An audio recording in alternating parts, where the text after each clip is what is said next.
할렐루야.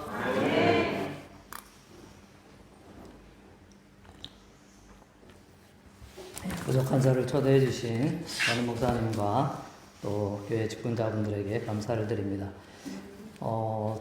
목사님께 어떤 쪽으로 설교 말씀을 준비할까요? 이렇게 말씀드리니까 알아서 하시면 된다고. 알아서 하는 게 제일 힘들잖아요.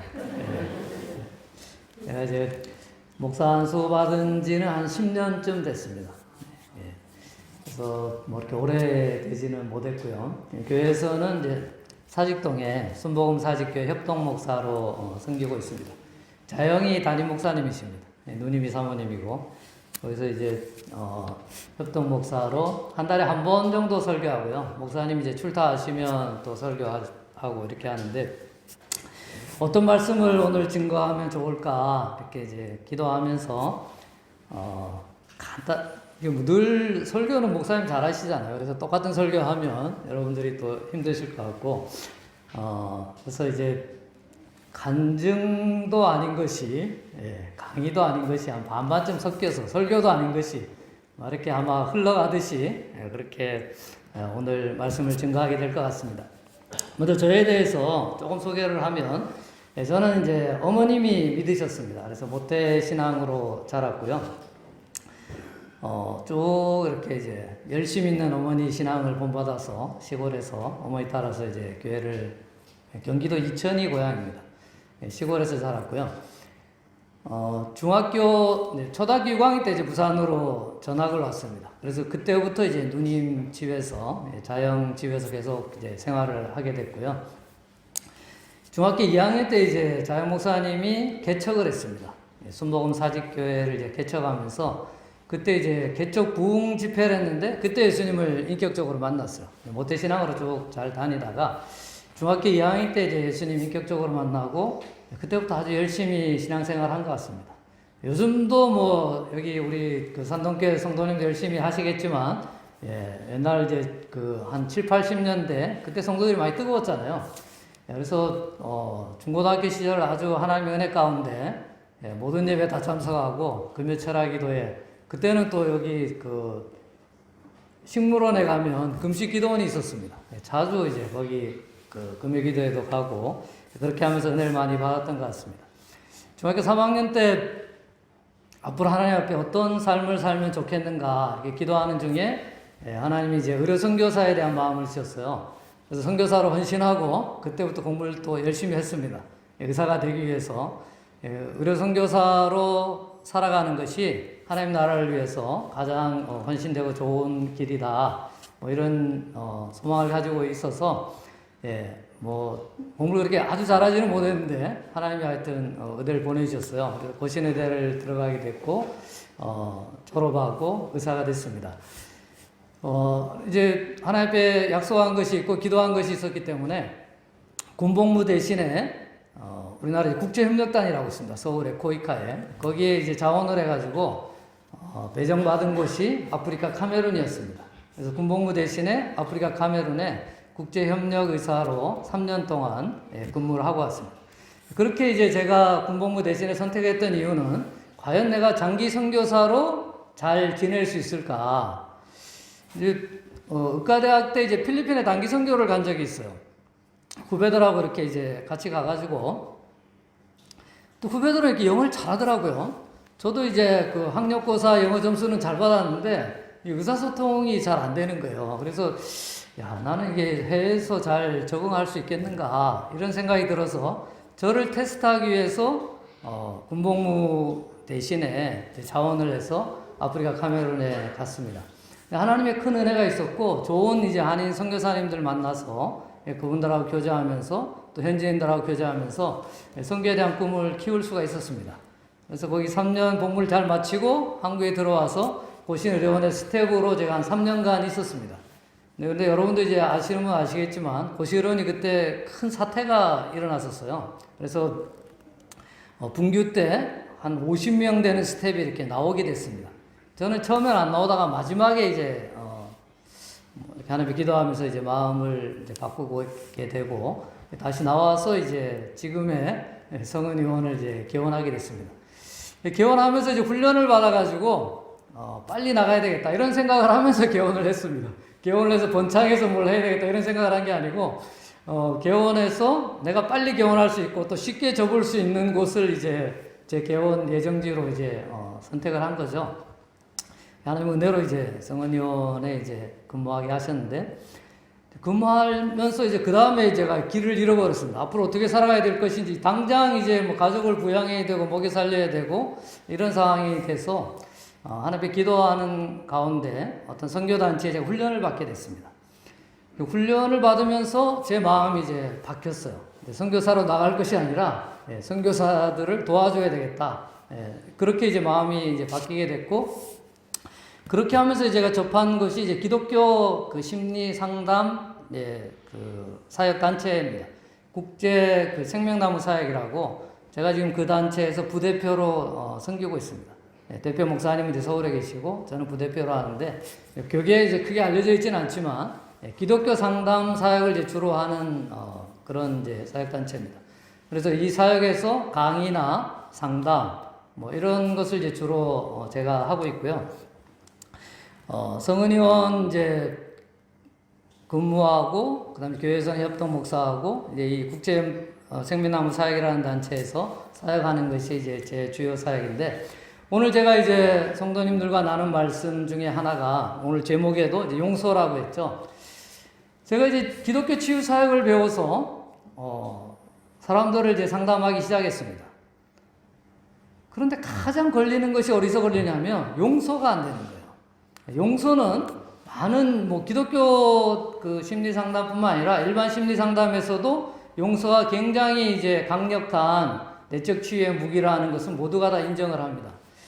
그런데 이제 제가 이제 그 선교단체 훈련을 받게 될 때 강사님이 이제 용서에 대해서 쭉 이야기하고 용서에 대해서 이제 기도하는 시간을 갖게 됐어요. 그때 제가 하나님이 3명을 저는 이제 늘 하나님의 은혜 가운데 교회에 이렇게 열심히 섬기면서 살아왔기 때문에 내가 용서 안 하는 사람이 있나? 늘 그렇게 기도하면서 이렇게 살아왔는데 근데 하나님이 그 강의 시간에 3명을 이렇게 떠올려 주는 거예요. 네가 아직 용서하지 못한 사람이 있다는 것을. 그래서 그분들을 하나님의 은혜 가운데 용서하는 시간을 가졌어요. 그것이 너무 하나님 앞에 기쁘고 좋아서 다른 사람도 그렇게 은혜 받으면 용서가 되는 줄 알았어요. 용서가 잘 안 되더라고요. 제가 이제 이 3가지를 원래 이제 용서 강의만 이제 우리 사역 안에서 제가 2시간을 강의하거든요. 그래서 엑기스만 이제 오늘 여러분들하고 이제 나누려고 하는데 그 중에 한 가지 3명 중에 한 가지 이제 사건을 여러분들한테 소개하려고 합니다. 제가 이제 그 아까 카메룬에 협력 의사로 있었다 그랬잖아요. 저희 아내하고 같이 갔습니다. 잘 지냈고 마지막 이제 연도에 이제 10월 달 되면 이제 한국으로 들어와야 돼요. 그런데 이제 한 7월 달에 우리 후배 의사 선생님이 이제 후배 이제 대학생들을 몇 명 의대생 간호사생을 몇 명 데리고 제가 있는 카메룬까지 단기 선교로 온 거예요. 그래서 이제 그 친구들이 온다 이래서 저도 이제 약품을 준비하고 같이 이제 카메룬 이제 동부 밀림 지역이 있습니다. 저도 뭐 한 번도 안 가본 지역인데 거기 한인 선교사님들 이제 서너 분하고 같이 이제 한 7박 8일을 아프리카 밀림 지역을 이렇게 순회 진료를 하는 겁니다. 거기는 평생의 의사를 한 번도 못 본 사람이 아직도 지금도 아마 살고 있으리라고 생각을 하고요. 가면 이렇게 시간을 정해놔요. 여기 오전 10시, 여기 오후 2시, 저기는 뭐 저녁 6시. 이렇게 하루에 한 2번 내지 3번을 이제 진료하는 거로 정해놓으면 그 시간에 한 번도 맞춰서 가는 적이 없습니다. 길이 이제 워낙 안 좋고 이러다 보니까 또 가다가 이제 차 고장나면 차 고치고 가요. 어떨 때는 이제 저녁 6시 그 진료하기로 했던 곳인데 저희가 한 새벽 4시쯤 도착을 했습니다. 차가 고장이 나가지고 이제 고쳐서 간다고. 그런데 거기 한 20명 정도 되는 성도님들이 찬송을 부르면서 안 가고 있는 거예요. 아니, 왜 이렇게 늦게 왔는데 가시지 계속 기다리고 계시냐고. 그랬더니 그분들 하는 말이 쫄병은 다 가도 대장들은 지키고 있어야 된다고. 그러면서 이제 그분들이 또 우리가 이제 도착하니까 그때서야 또 연락하는 겁니다. 그래가 이제 아침에 사람들 다시 불러 모아가지고 진료했던 기억도 있는데 하여튼 이제 그런 밀림 지역을 이제 후배들하고 이렇게 그 순회 그 의료 선교 사역을 했어요. 하고 왔을 때 이제 후배들한테는 이제 말라리아 약을 먹으라고, 말라리아 예방약이 있거든요. 그러면 이제 그런 지역에 가기 2주 전에부터 먹습니다. 일주일에 한 번씩. 거기 또 카메룬에 있는 동안에 또 먹고 한국에 돌아와서 4주를 먹어야 돼요. 그래서 한 거의 8주 정도의 약을 먹어야 되는데 저는 먹질 않았어요. 선교사님들도 안 먹고. 왜 그러냐면 이제 거기 사는 사람들은 말라리아가 독해가지고 계속 먹으면 간이 안 좋아질 수도 있고 계속 먹는 게 이제 부담스럽기 때문에 저도 이제 거기 살고 있었기 때문에 먹을 생각을 안 했습니다. 근데 처음으로 제가 말라리아에 걸린 거예요. 그 동부 밀림 사역을 하고 나서.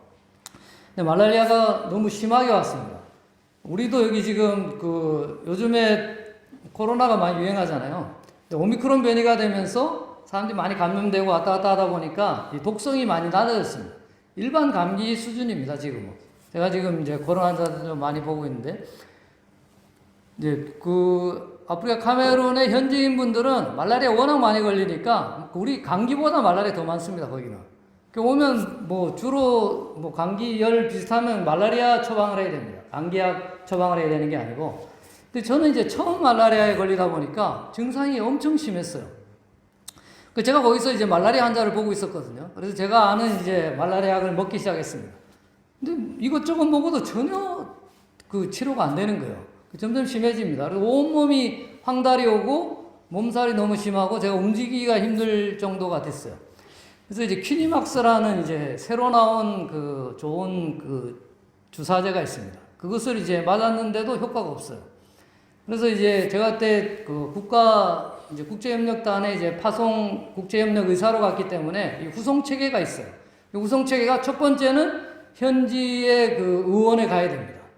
현지 의원에 가서 이제 진료를 받고 거기서 안 되면 프랑스로 가고 프랑스에서 오래 치료할 것 같으면 이제 한국으로 후송되고 이런 이제 단계를 밟아야 되기 때문에 무조건 현지인 이제 그 병원에 가야 됐어요. 그 앰뷸런스가 와서 이제 후송 측에 연락을 하니까 앰뷸런스가 와서 저를 싣고 이제 거기 현지인 병원으로 갑니다. 저는 거기 한 2년 넘게 살았는데도 그런 병원이 있는지도 몰랐어요. 가더니만 이제 그 현지인 의사 선생님이 이제 저를 보더니만 무조건 말라리아라는 거예요. 저는 말라리아가 아닌 줄 알았어요. 온갖 말라리아를 다 써도 제가 치료가 안 됐기 때문에 이게 무슨 급성 간염이 온 건가 뭐 다른 생각을 하고 있었는데 이분이 보더니만 무조건 말라리아래요. 그러면서 이제 퀴니네가 아주 오래된 말라리아 약이거든요. 근데 저는 그걸 잘 안 썼습니다. 왜냐면 독성이 강해가지고 이분은 보더니만 뭐 무조건 말라리아라는 거예요. 그래서 이제 퀴니네 주사를 제가 이틀 맞고 회복세로 돌아섰습니다. 완전히 회복되는 데는 한 2달 정도 걸렸어요. 근데 이제 간증하려는 것은 이제 여기 있었는데, 말라리아에 걸려가지고 제가 이제 입원해 있으니까 거기 한인들이 한 50명쯤 살았습니다. 50명 사람들이 다 오는 거죠. 한 2년 거기 이제 살고 있었으니까. 다 와서 이제 병문안을 합니다. 근데 그 중에 이제 한 분이, 저보다 선임인 이제 정부 파견 의사 쌤이라고 했어요. 이분은 이제 군복무 대신에 간 게 아니고 자기가 이제 자원하셔가지고 국제협력단에서 파송한 겁니다. 2년마다 이제 갱신해서 계속 있는데 이미 카메룬에 한 10년쯤 계신 분이었어요. 이분하고 이제 처음에 사이가 좋았습니다. 같은 의사하고 이래서 같이 성경 공부도 일주일에 한 번씩 만나서 부부가 이렇게 서로 성경 공부하고 또 이제 한인교회를 이제 같이 섬겼기 때문에 이분이 이제 재정집사 하시고 또 이제 한인교회 성가대 하시고 이렇게 했어요. 근데 이제 무슨 문제가 생겼냐면 이 선생님하고 한인 그 목사님 선교사님하고 이게 이제 갈등이 생긴 거예요. 그래서 이분이 그 좁은 사회에서 한인교회를 나와가지고 현지인교회로 가신 거예요. 제가 있는 동안에 이제 그런 일이 발생했습니다. 한 1년 반쯤 제가 이제 하여튼 거기 한 3년 있었는데 1년 반쯤 지나서 이제 그런 일이 생겼어요. 근데 이제 한인교회라는 게 이제 너무 또 이제 한 50명밖에 안 되고 작은 사회니까 거기에 또 이제 한인교회 나오는 사람은 뭐 한 20, 30명 요 정도 되니까 누구 이렇게 믿고 맡길 사람이 목사님 없었는지 이분이 이제 그 한인교회를 떠나가니까 저한테 이제 재정집사를 맡겼습니다. 그때는 제가 이제 집사 직분이었기 때문에. 그리고 이제 뭐 저는 뭐 한인 선교사님하고 관계가 좋으니까 제가 이제 그것을 맡아서 하고 있었는데 문제는 이제 그때부터 이 정부 파견의사 선생님이 저를 조금씩 멀리 하시기 시작하는 거예요. 조금 더 지나니까 이분이 이제 원래 이제 그 좁은 동네에 이렇게 소문이 많이 나잖아요. 여기 다른 사람한테 좋지 않은 말을 해서 저한테 이렇게 좋지 않은 이야기가 들려오기 시작합니다. 그래서 제 생각에 이제 저보다 앞선 이제 협력의사 선생님이 한 분 있었는데 이분하고 이제 우리 정부파견 선생님하고 계속 사이가 안 좋았어요. 그래서 제가 이제 후임으로 들어가면서 제 안에 마음 먹었던 것이 나는 이제 여기 뭐 내가 오래 있는 게 아니고 한 3년만 근무하니까 이분하고 최대한 친하게 지내고 큰 문제 없이 지내다 가겠다. 이게 이제 제 결심이었습니다. 실제로 이제 그렇게 잘 지내고 있었고요. 근데 이제 이분이 한인교회를 떠나면서부터 조금씩 간격이 이제 벌어지기 시작했어요. 그래도 뭐 이렇게 참고 지내고 있었는데 제가 이제 말라리아에 걸리니까 이제 이 선생님하고 사모님이 저를 찾아왔어요. 저보다 한 15살 정도 많으신 분들인데 고맙죠. 이제 제가 이제 뭐 사이가 조금 약간 껄끄러울 정도였는데 찾아와서 병문안이 참 좋았는데 병문안 와서 이제 위로하시고 이렇게 해주시면 좋았는데 기도해 주시고 하면 좋았는데 병문안 와서 섭섭한 이야기를 쭉 하는 거예요. 저한테 그동안의 섭섭한 이야기. 근데 저는 너무 아파가지고 말할 기력이 없었습니다.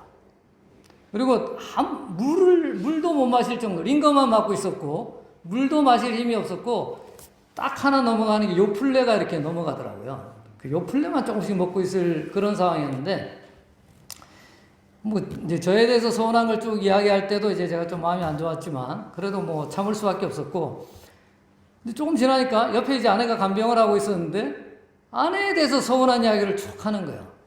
우리 이제 대한민국의 남자들이 평소 때 이제 아내한테 잘 못해주더라도 그럴 때는 또 이제 이렇게 의협심이 발동하잖아요.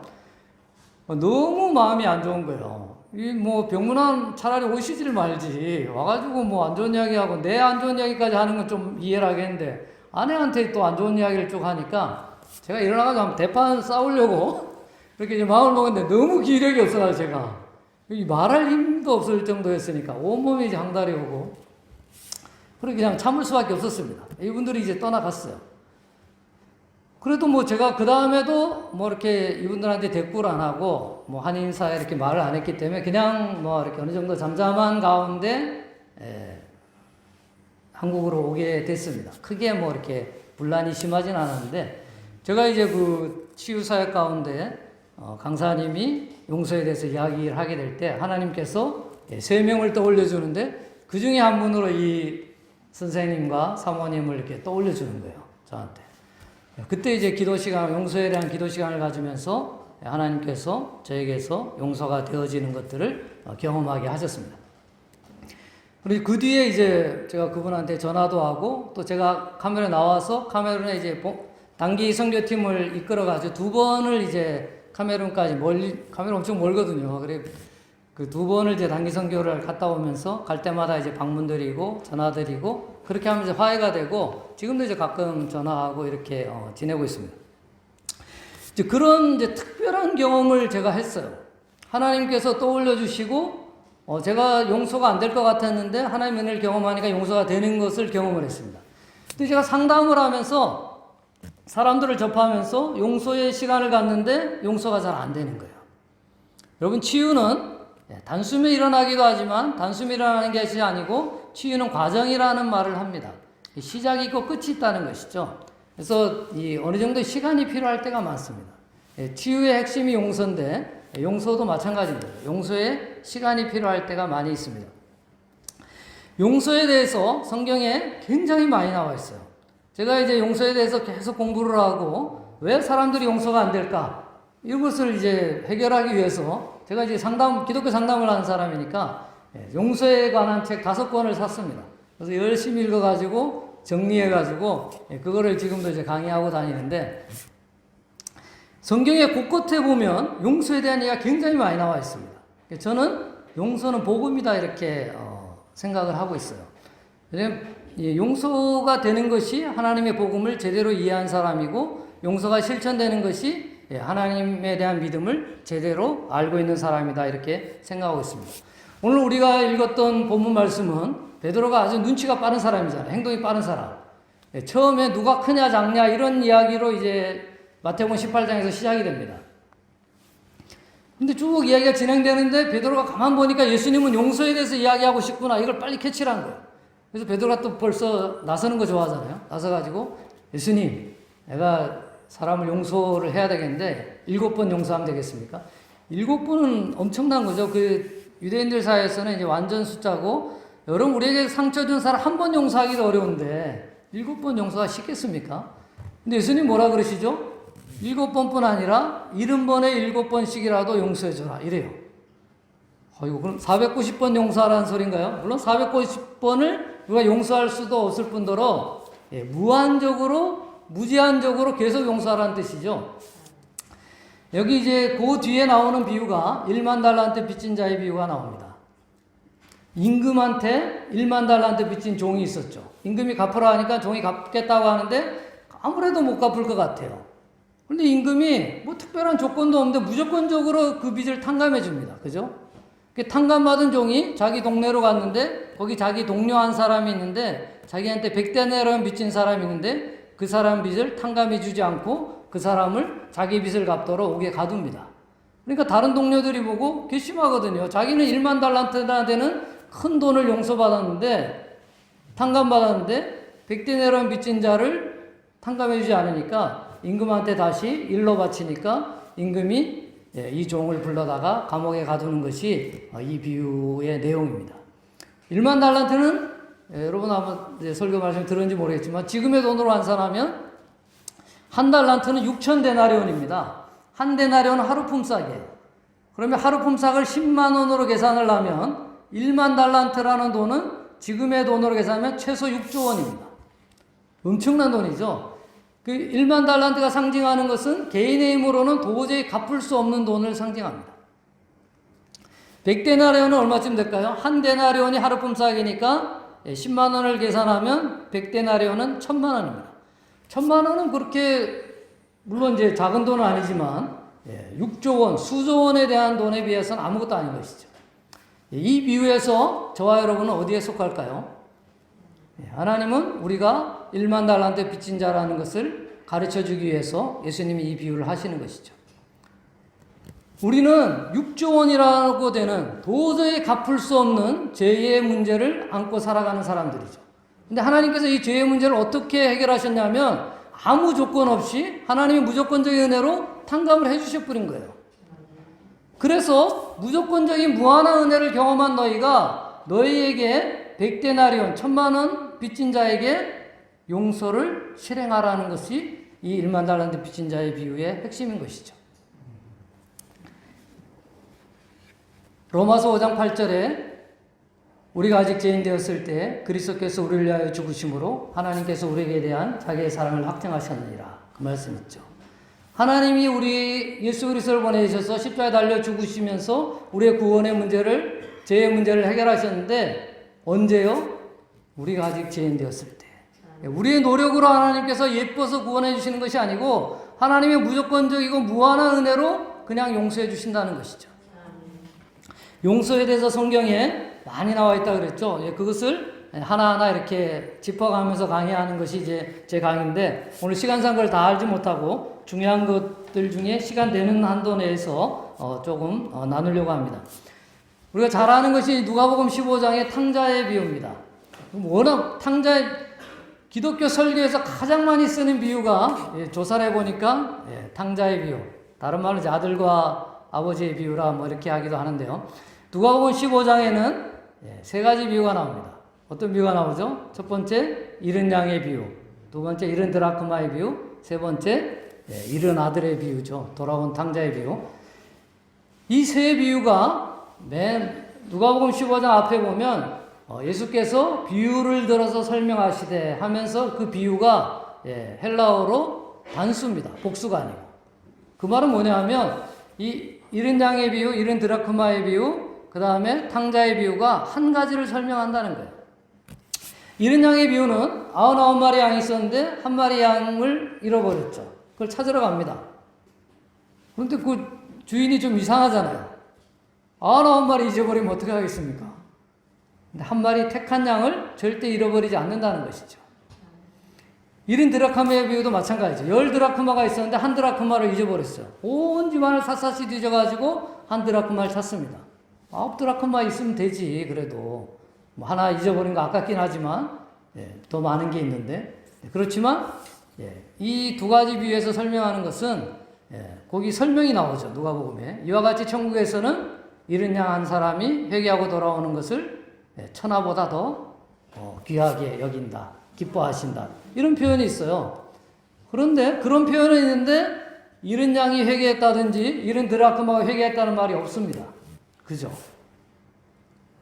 그리고 나서 그 돌아온 탕자의 비유가 여러분 이제 목사님한테 좋은 각도로 이렇게 더 깊이 있는 각도로 설교를 들으셨겠지만 저는 이제 치유사역자적인 관점에서 설명을 드린다는 것을 이해하시고 들으면 되겠습니다. 탕자의 비유에서 둘째 아들은 어떻게 하죠? 부모의 원래 그 부모가 돌아가시면 이제 유산을 받게 됐습니다. 이스라엘도 우리나라 똑같이. 그런데 부모님도 돌아가시기 전에 둘째 아들이 자기한테 이제 그 유산을 미리 달라 그러죠. 결혼을 안 했습니다. 결혼을 안 한 거로 봐서는 그 성경학자들이 설명하기로는 17세 이하다 이렇게 봅니다. 17세가 안 되는 사람이 부모의 그 유산을 받아가지고 나가가지고 그걸 어떻게 잘 관리하겠습니까? 아니나 다를까 어떻게 됐습니까? 최후에는 화랑방탕하게 다 써버리고 돼지 쥐염 열매를 먹는 신세로 전락하죠. 이 돼지는 이제 유대인들이 아주 가장 혐오하는 짐승이잖아요. 거기에 쥐염 열매, 돼지는 쥐염 열매라도 마음껏 먹겠지만, 눈치 보면서 훔쳐서 먹었겠죠. 그러는 중에 이 사람이 깨닫죠. 둘째 아들이. 우리 아버지 집에는 먹을 것이 많은데, 이제 내가 아버지 아들이라 일컬음을 받기에는 도저히 그렇게 할 수는 없고, 품꾼의 하나라도 되기 위해서 가야 되겠다. 이렇게 하면서 가죠. 근데 아버지는 어떻게 하죠? 상거가 뭔데 지켜보고 있죠. 저기 둘째 아들이 옵니다. 바로 알아봐요. 왜요? 매일 기다리고 있었으니까 이 아버지가. 뛰어가서 어떻게 합니까? 아버지가 하나거리죠. 그러면서 아들을 데리고 와서 큰 잔치를 베푼다는 것이 이 비유인데 아버지가 왜 뛰어가서 이 아들을 품에 안았을까요? 기뻐서 좋아서 뭐 돈을 다 화랑방탕하고 때려 죽여도 시원치 않을 그런 이제 못난 자식인데 아버지가 가서 안아버립니다. 그때 당시의 율법은 부모의 말을 거역한 사람은 돌로 쳐서 죽일 수가 있었어요. 아직 예수님이 십자가에 달려 돌아가시기 전이기 때문에 율법 시대잖아요. 은혜 시대가 아니고. 율법에는 돌을 던져서 그 아들을 동네 사람이 쳐 죽여도 아무 문제가 없는 거예요. 근데 아버지가 와서 이 아들을 딱 안아버리니까 어떻게 됩니까? 아버지가 용서한 아들을 누가 뭐라 그러겠습니까? 그죠? 저와 여러분도 마찬가지인 것이죠. 하나님께서 우리가 하나님을 믿는 것, 예수 그리스도를 믿는 것은 하나님의 전적인 은혜라는 거예요. 이런 양이 언제 회개한 적이 있습니까? 이런 드라크마가 언제 회개한 것이 있습니까? 우리가 제대로 물론 이제 하나님의 큰 은혜로 많은 사람들이 저도 중학교 2학년 때 이제 인격적으로 예수님을 만나게 될 때 큰 회개의 시간을 가졌어요. 하나님께서 이제 회개할 수 있는 그런 필름 같은 것들을 보여주시면서 부흥회 때 이제 그런 경험들을 하게 하셨는데 꼭 그렇지 않더라도 어느 순간에 내가 예수님을 믿고 있죠. 그래서 회개는 하나님의 은혜를 주셔야지만 가능한 것입니다. 믿음도 하나님의 은혜를 주셔야지만 가능한 것처럼 이런 드라크마 이런 양이 특별히 회개 안 했어도 회개했다고 해주는 거예요. 탕자가 쥐염려를 맺겠다가 어느 날 갑자기 뉘우치죠.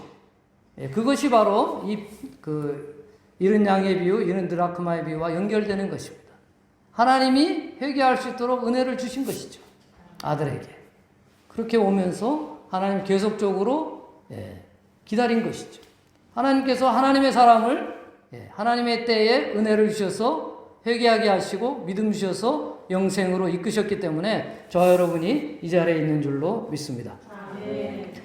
원래는 제가 오늘 빌레몬서를 한번 강의하고 싶었습니다. 최근에 이제 빌레몬서를 공부하고 있어가지고 빌레몬서에 아주 용서의 진수가 나와 있습니다.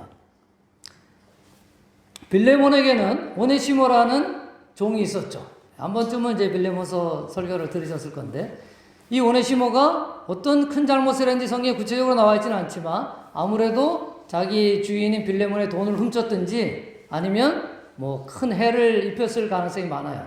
그래서 도망 나오다가 그때 당시 이제 바울이 주택 주택에 이제 가택연금 상태에 있었던 것이죠. 우리가 생각하는 이제 그런 구치소나 이런 데 들어가기 전에, 교도소에 들어가기 전에, 이제 주택에 이렇게 이제 갇혀있는 그런 상태에서 아마 바울을 만난 것 같아요. 바울을 만나서 복음을 듣게 되고 하나님의 믿음을 이제 갖게 된 것이죠. 바울이 뭐라 그럽니까? 이 오네시모가 아주 신실한 사람이고 나와 형제가 됐다. 이 사람을 내가 이게 신복으로 여기 두고 쓰는 것이 나한테는 좋은데 원래 너의 종이었기 때문에 너한테 보낸다. 그래서 용서를 하기 원한다고 하면서 용서해라고만 보낸 게 아니고 네가 형제와 같이 대하기를 내가 믿고 그보다 더 할 줄도 알겠다. 이렇게 이야기합니다. 여러분 이것이 굉장히 놀라운 복음입니다. 왜냐하면 지금도 우리가 이제 지금 노예가 없잖아요. 우리나라에. 이승만 대통령이 잘하셔가지고 그런 일들이 없어진 건데 그렇지만 지금도 빈부격차가 크고요. 지금도 뭐 잘 사는 사람들 집에 가면 그 하인들 같은 사람들이 많이 있죠. 실제적인 이제 신분의 차이가 있고 교회에도 빈익빈부익부가 있고 그런데 그것을 형제와 같이 너무 좋습니다. 지금 딱 우리 교회 성도님 딱 숫자거든요. 그래서 아득하고 좋은데요. 가족 같고 교회는 그런 곳이라는 것이죠. 하나님의 은혜를 입은 사람은 내가 죄인이고 죽을 수밖에 없는 내 힘으로는 도저히 해결할 수 없는 죄의 문제를 하나님이 전적인 은혜로 해결해 주셨기 때문에 옆에 있는 형제자매도 나와 똑같은 자로 볼 수 있는 것이죠. 하나님이 똑같이 사랑하시는 자고 하나님이 똑같이 용서하시는 자로 나아갈 수 있는 것입니다. 오네시모가 그때 당시에 종의 신분이었고 사도 바울은 로마인이었고 로마의 신분을 가지고 있는 사람이었고 가마리엘 학문에서 공부한 사람이었고 지금으로 말하면 뭐 서울대 대학원의 교수쯤 이래 그보다 더 높은 위치에 있는 사람이었음에도 불구하고 오네시모를 형제로 받아들이는 것이죠. 그러면서 빌레몬도 신실한 사람이었기 때문에 빌레몬은 주인이고 이 사람 종입니다. 우리나라로 하면 신라 시대예요. 주인이 종을 죽여도 아무 말 할 수 없는 시대입니다. 종도 아무 그 인권이 없는 시대잖아요. 그럼에도 불구하고 빌레몬이 이 오네시모를 형제로 받아들이는 것을 알 수가 있습니다.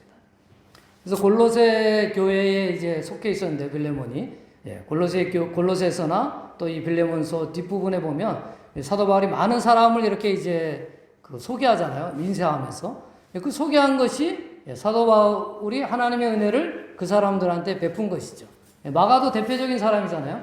베드로의 친척인 이제 마가인데 그 마가하고 이제 그 바나바하고 같이 그 전도여행을 가게 되고 이제 사도 바울하고 바나바하고 싸워가지고 근데 나중에는 이제 이 바울이 마가가 이제 자기한테 필요한 사람이다 이렇게 이제 이야기를 하잖아요.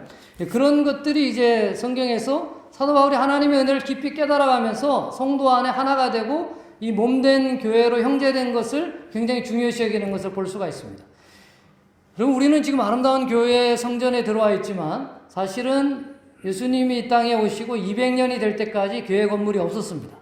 다 이제 가정교회에서 이렇게 했던 거거든요. 가정교회 이제 성도님들이 커져가면서 나중에 이제 건물이 조금씩 들어선 것이죠. 그래서 형제 자매라고 인식할 수 있는 것.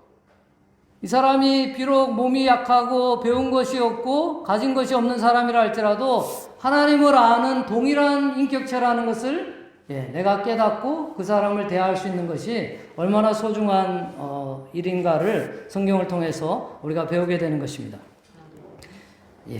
마지막 하나만 더 예를 들고 정리를 하도록 하겠습니다. 요셉 이야기를 이제 우리가 아시죠? 요셉 이야기는 용서와 화해에 대해서 우리가 잘 배울 수 있는 장면입니다. 요셉은 아버지에게 특별한 이제 그 애정을, 사랑을 받은 아이였죠.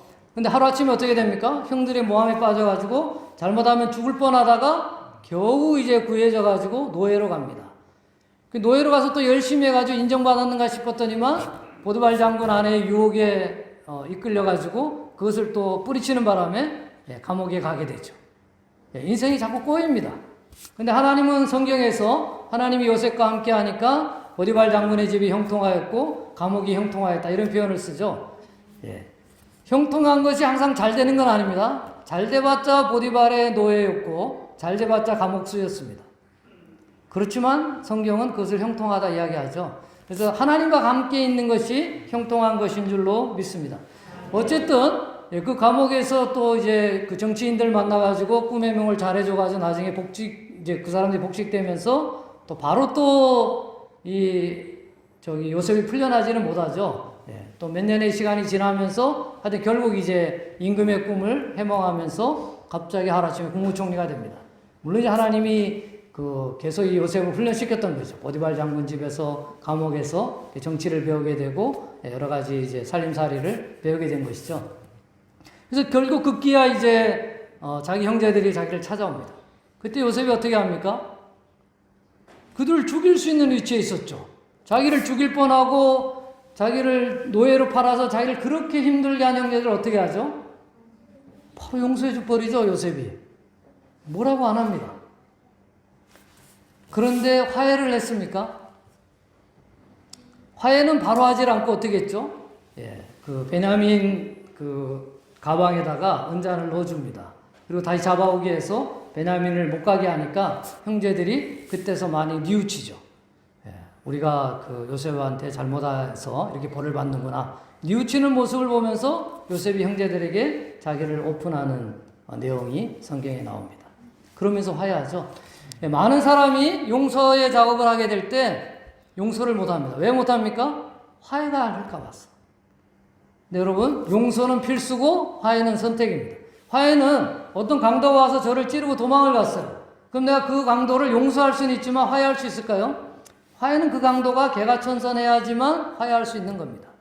그래서 하나님이 우리에게 용서를 요구하시지만 화해는 상대방의, 물론 하나님이 할 수 있거든 모든 사람으로 더불어 화평하라고 성경에 말씀하고 있어요.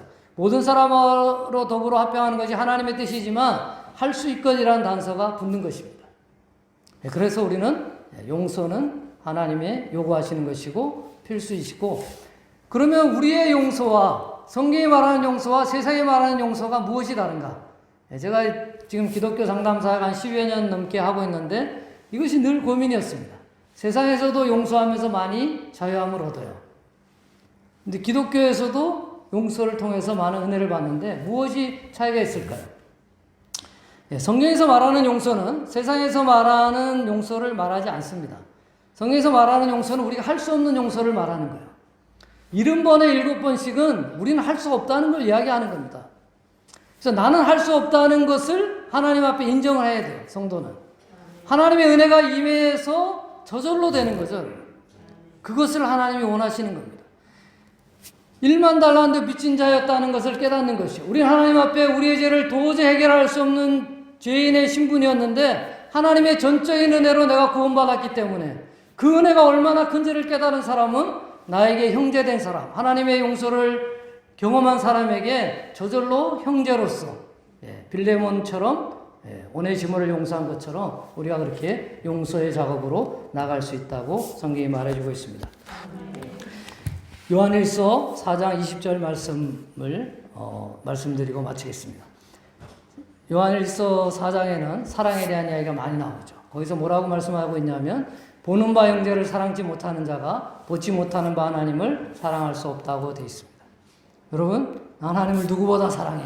근데 내 옆에 있는 박 집사는 도저히 안 되겠어. 내 옆에 있는 김 집사는 도저히 사랑 못해. 저 사람만 빼고 내가 다 사랑할 수 있어. 그런 것은 성경에 없다는 거예요.